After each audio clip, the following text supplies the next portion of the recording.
بے شک آپ اس شخص کو ڈر سنائیں من اتبع ذکر، جو نصیحت کو مانے، وخشی الرحمن بالغیب، اور بن دیکھے رب کو مانے۔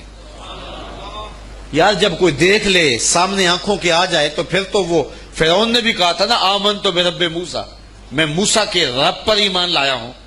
تو دیکھ کے یہ تو بدبخت ایسے تھے، چاند ٹکڑے ہوتے دیکھا پھر بھی نہ مانا، اور مدینے والوں نے کچھ بھی نہ دیکھا، کہا ہم جانے وار دیں گے آپ کے نام پہ۔ تو کہا کہ محبوب وہ تیری راہیں تک رہے ہیں، وہ تیرا انتظار کر رہے ہیں، اور وہ بن دیکھے مان رہے ہیں۔ اللہ اکبر، الذین یؤمنون بالغیب، بن دیکھے انڈٹھے جو سودے کرتے ہیں۔ بڑا معروف نام ہے بہلول کا، مجاذیب میں سارا۔ مجذوب وہ ہوتا ہے کہ تجلیات کے وفود سے جس کا چراغ عقل ٹوٹ جائے، بجھ جائے، جس کا شیشہ عقل ٹوٹ جائے، اس کو مجذوب کہتے ہیں، لیکن اللہ کی قربت کے سائے میں وہ رہتا ہے۔ اقبال نے بھی کہا کہ نہ پوچھ ان خرقہ پوشوں کی، ارادت ہو تو دیکھ ان کو، ید بیضا لیے بیٹھے ہیں اپنی آستینوں میں، تمنا درد دل کی ہو تو کر خدمت فقیروں کی، نہیں ملتا یہ گوہر بادشاہوں کے خزینوں میں۔ رب اشعث اغبر مدفوع بالابواب لو اقسم علی اللہ لابر، بہت سارے لوگ کہ ان کے بال بکھرے ہوئے، حالت پراگندہ، تمہارے دروازے پہ ہیں، تم دھکا دے دو، بابا پرے چلا جا، لیکن فرمایا کبھی انہیں چھیڑنا بیٹھنا، اللہ کے نام پہ قسم ڈال دیں تو اللہ پوری کر دیتا ہے۔ ایسے لوگ بھی، یہ بخاری کی روایت ہے جو میں آپ کے سامنے پیش کی ہے۔ رب اشعث اغبر مدفوع بالابواب لو اقسم علی اللہ، اگر اللہ پہ کوئی قسم ڈال دیں، لابر، اللہ پھر پوری کرتا ہے، ان کی لاج رکھتا ہے پھر وہ، چونکہ بندے جو اس کے ہوتے ہیں۔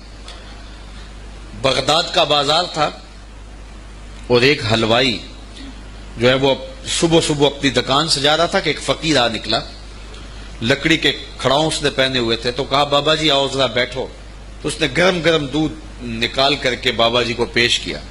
صبح کا موقع تھا، اس نے پیا اور اللہ کا شکر ادا کیا، اور اس کو بھی کہا تیرا بھی شکریہ، اور فقیر آگے چل پڑا۔ بازار کا منظر تھا، آگے ایک فحشہ عورت اپنے دوست کے ساتھ، اپنے یار کے ساتھ سیڑھیوں پر بیٹھ کے موسم کا لطف لے رہی تھی۔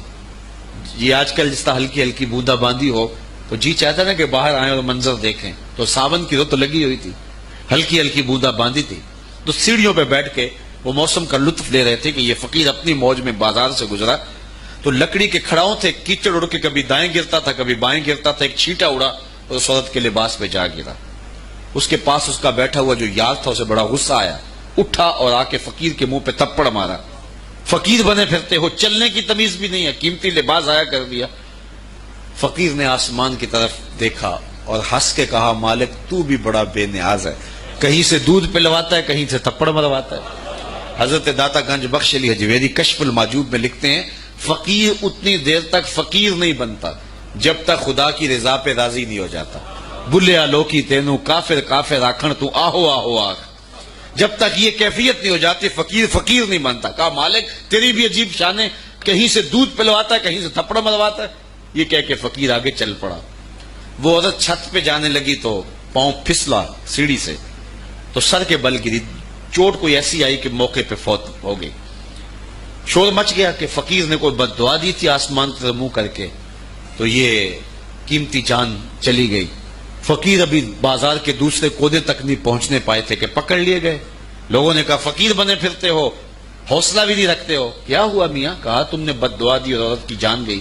کہا بلّہ میں نے تو کوئی بد دعا دی تھی۔ کہا نہیں، تیری بد دعا کا کیا دھرا ہے، لوگوں نے جو ہے وہ ضد کی کہ تو نے کوئی بد دعا دی تھی تب ایسا ہوا ہے۔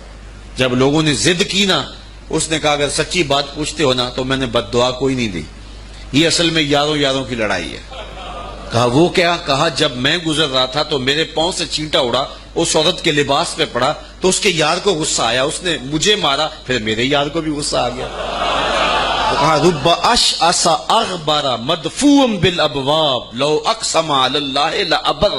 اولاد کی تربیت ہمارے ذمہ لازم ہے، اور اس تربیت کا بہترین ذریعہ ہماری اپنی تربیت ہے۔ اولادیں ہماری گفتگو کو تھوڑا، ہمارے عمل کو زیادہ قبول کرتے ہیں۔ آج لوگ ہمارے پاس آتے ہیں جی ہمارا بچہ نماز نہیں پڑھتا، چلو ہم نہیں پڑھتے یہ تو پڑھے، تو میں کہتا ہوں یہ کیوں پڑھے؟ جب تم مصلی بچھاؤ گے تو یہ بھی بچھائے گا. تو ہم نے اپنے عمل سے اپنی اولاد کو جو ہے وہ سیدھا کرنا ہے اور ان کو درست راستے پہ لانا ہے. بالخصوص بچے جب چھوٹے ہوتے ہیں اس وقت وہ ماں باپ کی بات کو غور سے سنتے ہیں. انہیں ماں باپ سے بہت زیادہ محتاجی ہوتی ہے، ضرورت مند ہوتے ہیں اور ماں باپ کی عادات کو کاپی کرتے ہیں. اور عموماً ہم بچوں کو اس عمر میں توجہ نہیں دیتے. 4 سال سے لے کر کے 8-9 سال تک کی عمر کا بچہ انتہائی توجہ کا مستحق ہے کہ ماں بھی توجہ دے، باپ بھی توجہ دے. اس کے بعد پھر آہستہ آہستہ وہ مانوس ہونے لگتا ہے اپنے دوستوں سے، اور بالخصوص 12-13 سال کے بعد وہ مانوس ہو جاتا ہے اپنے دوستوں سے. پھر اس نے جو سیکھنا ہے وہ دوستوں سے سیکھتا ہے. اگر دوست اچھے ہوں گے وہ اچھائیاں سیکھ جائے گا، اگر دوست برے ہوں گے تو وہ برائیاں سیکھ جائے گا. اس وقت ہم پریشان ہوتے ہیں کہ ہماری اولاد ہمارے پاس بیٹھتی نہیں ہے.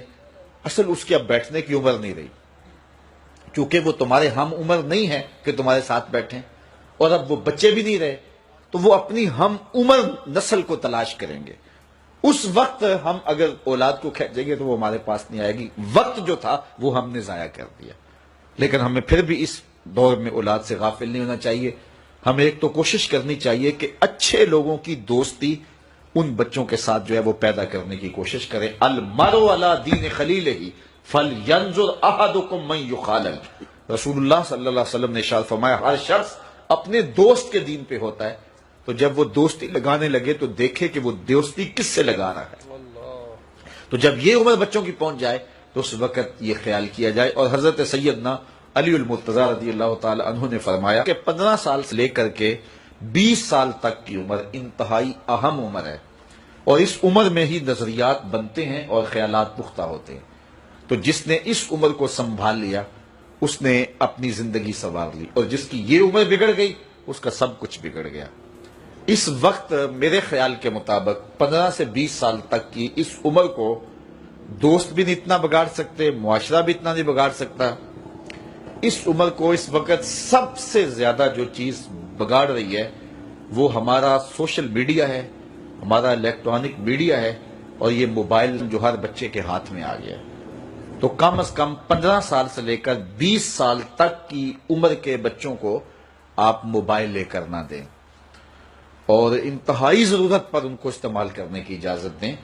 باقی ان کو اس عمر کے اندر اگر آپ نے اجازت فراہم کر دی اور وہ آپ کے کہے میں نہ رہے تو یہ ایسی بربادی ہے، ایسی تباہی ہے کہ جس کا ازالہ بعد میں بہت مشکل ممکن ہوگا.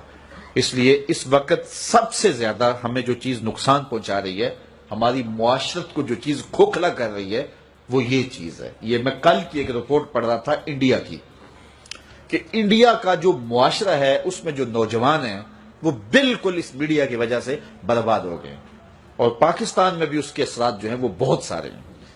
لیکن یہاں اب بھی کوئی شرم و حیا موجود ہے، لیکن اگر ہم نے اپنی نسل کے آگے بند نہ باندھا تو یہ میڈیا مغرب کی جانب سے ہماری معاشرتوں کو تباہ کرنے کے لیے ایک ہتھیار کے طور پہ استعمال کیا جا رہا ہے، اور ہماری نسل بڑی تیزی کے ساتھ جو ہے اس کا شکار ہو رہی ہے، اور گھر لٹ رہے ہیں. شرم و حیا وہ جو ہے وہ اس کا جنازہ نکل رہا ہے. تو اس حوالے سے والدین کو خصوصی توجہ دینے کی ضرورت ہے. پھر ہاتھ ملیں گے تو پھر جو ہے وہ اس کا کوئی علاج نہیں ہوگا. لکھا ہے وہ ہمیں مل کے رہے گا. شیخ سعدی شیرازی فرماتے ہیں یہ کبھی نہیں ہوتا کہ مقدر کا لکھا نہ ملے، ہمارے اوپر صرف کوشش کرنا ہے. انہوں نے بڑی خوبصورت مثال دی کہ ایک بندہ جا رہا تھا جنگل میں، تو اس نے دیکھا کہ ایک لومڑی ہے جس کے پاؤں بھی کٹے ہیں، ہاتھ بھی کٹے ہوئے. تو اس نے کہا مالک تو اس کو کیسے رزق دیتا ہوگا؟ تو وہ ایک درخت پہ چڑھ کے بیٹھ گیا. ایک شیر آیا، اس نے شکار کیا اور کچھ کھایا اور باقی پاس خوردہ چھوڑ کے چلا گیا. یہ رینگتی ہوئی آگے بڑھی اور وہ جو بچہ کھچا تھا اس نے وہ کھا لیا.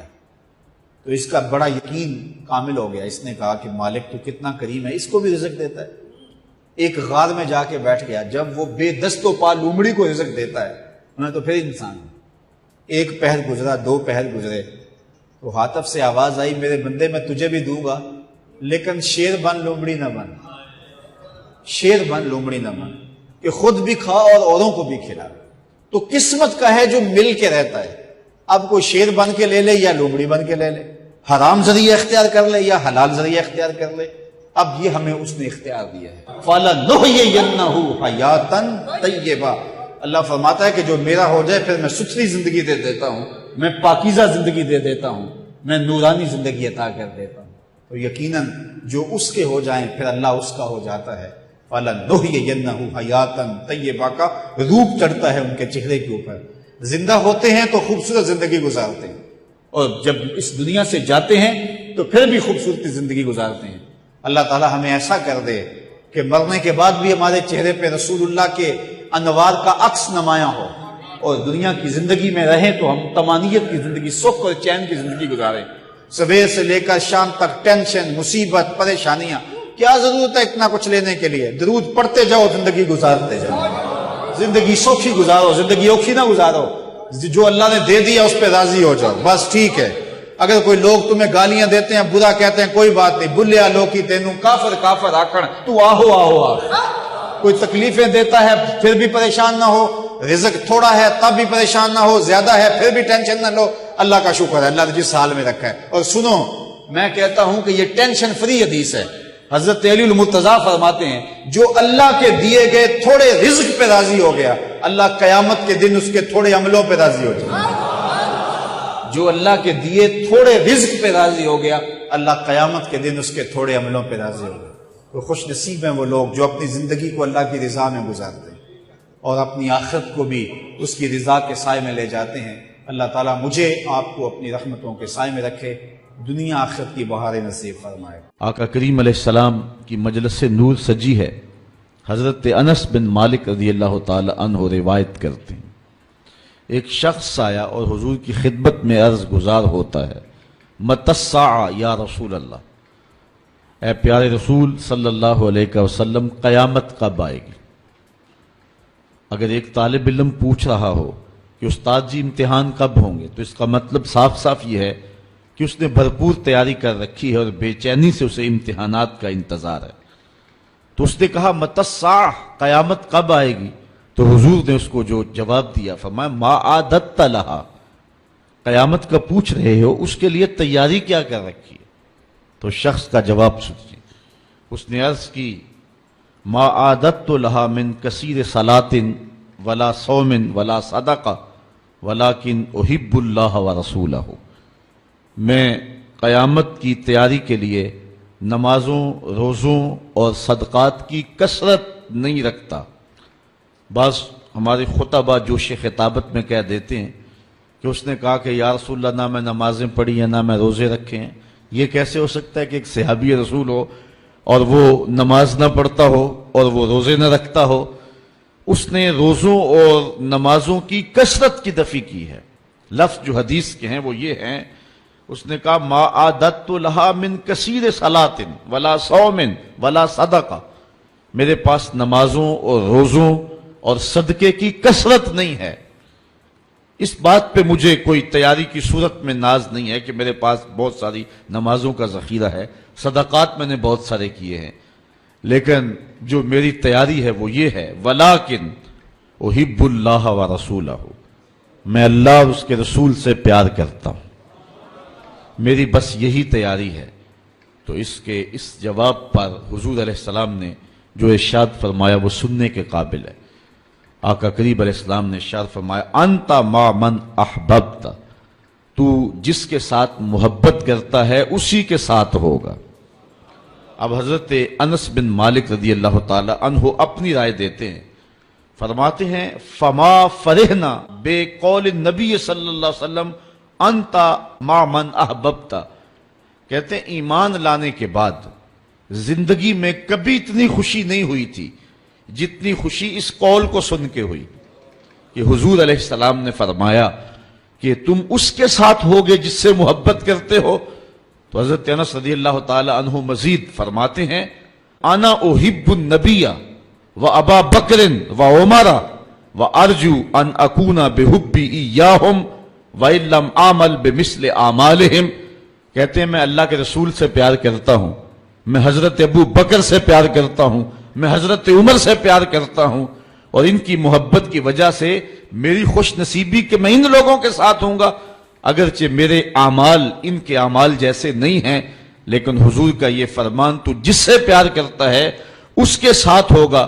فرماتے ہیں کہ پھر ہماری خوشی کی انتہا نہ رہی، اور ایمان لانے کے بعد صحابہ سب سے زیادہ اگر کسی قول پہ خوش ہوئے ہیں، کسی بات پہ بہت زیادہ انہیں فرحت ہوئی ہے، تو وہ اس بات پہ فرحت ہوئی ہے کہ حضور نے ارشاد فرمایا انتا ما من احببتا، تو اس کے ساتھ ہوگا۔